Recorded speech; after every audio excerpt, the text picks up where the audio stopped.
hisia ni gharama, na mimi sipendi hasara. Hivyo ndivyo mzee Mwakipesile alikuwa anaamini. Ndio maana alijifunza mapema sana jinsi ya kuishi bila kuzihitaji.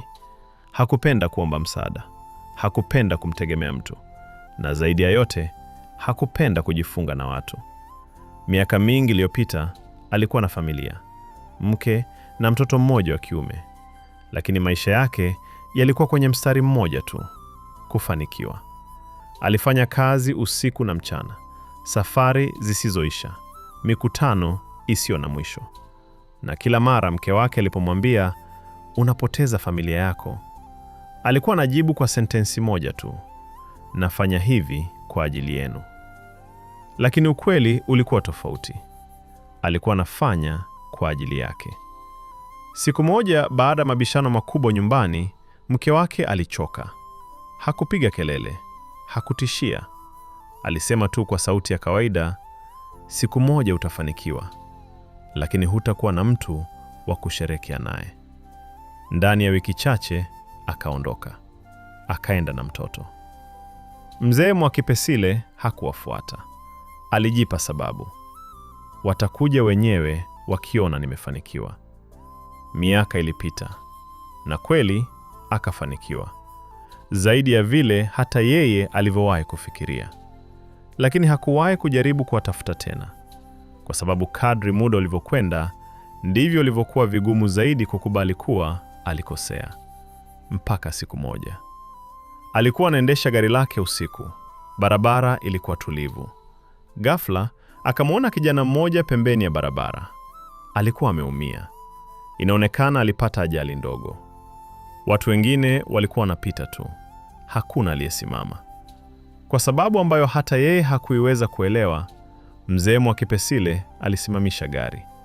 Akatoka, akamkaribia yule kijana.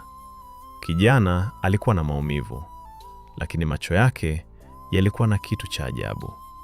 Hayakuwa na hofu, yalikuwa kama yamezoea kupambana peke yake. Mwakipesile akamchukua, akampeleka hospitali, akalipia matibabu, na kwa siku chache akawa anakuja kumtembelea. Kwa mara ya kwanza baada ya miaka mingi, alianza kufurahia uwepo wa mtu. Walianza kuongea, kicheko kidogo, mazungumzo madogo, kitu ambacho alikuwa amekikosa bila kujua. Siku moja akiwa amekaa karibu na kitanda cha yule kijana, akamuuliza, una familia? Kijana akacheka kidogo, ile kicheko cha mtu ambaye ameshazoea hali ile. Kisha akasema, nilikuwa nayo, lakini baba yangu alichagua pesa kuliko sisi. Maneno yale yakamgonga Mwakipesile kidogo, lakini hakusema kitu. Akauliza tena, hujawahi kumtafuta? Kijana akatikisa kichwa. Hapana. Kama mtu aliamua kukuacha, usimlazimishe akupende. Kimya kikaingia. Kwa mara ya kwanza, Mwakipesile alihisi kitu kinamkaba ndani, lakini bado hakujua ni nini hasa. Siku chache baadaye, kijana alikuwa anaruhusiwa kutoka hospitali. Mwakipesile aliamua kumpa msaada wa kuanza upya: kazi, sehemu ya kukaa. Kabla hajaondoka, akamwita. Akamwambia, kuna kitu nataka kukuuliza. Jina lako nani? Kijana akamwangalia moja kwa moja machoni, kisha akasema jina lake.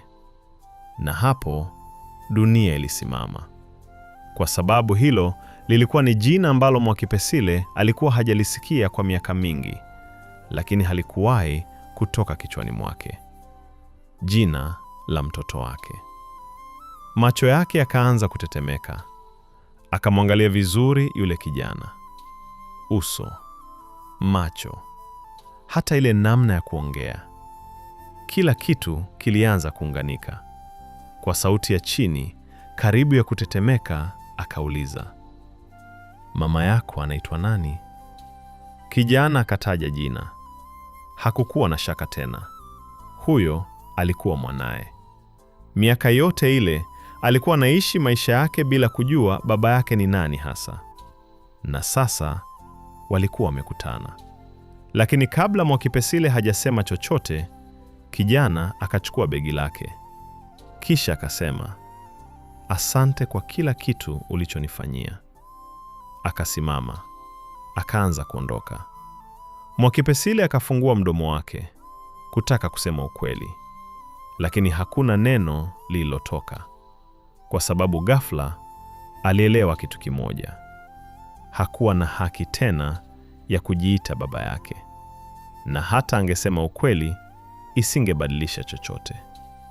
Mlango ukafungwa, kijana akaondoka, na kwa mara ya kwanza katika maisha yake, mzee Mwakipesile alikuwa na kila kitu alichowahi kutafuta, lakini mtu mmoja aliyemhitaji zaidi alikuwa amekaa mbele yake, akamhudumia, akamruhusu aondoke bila hata kumtambua kama ni baba yake.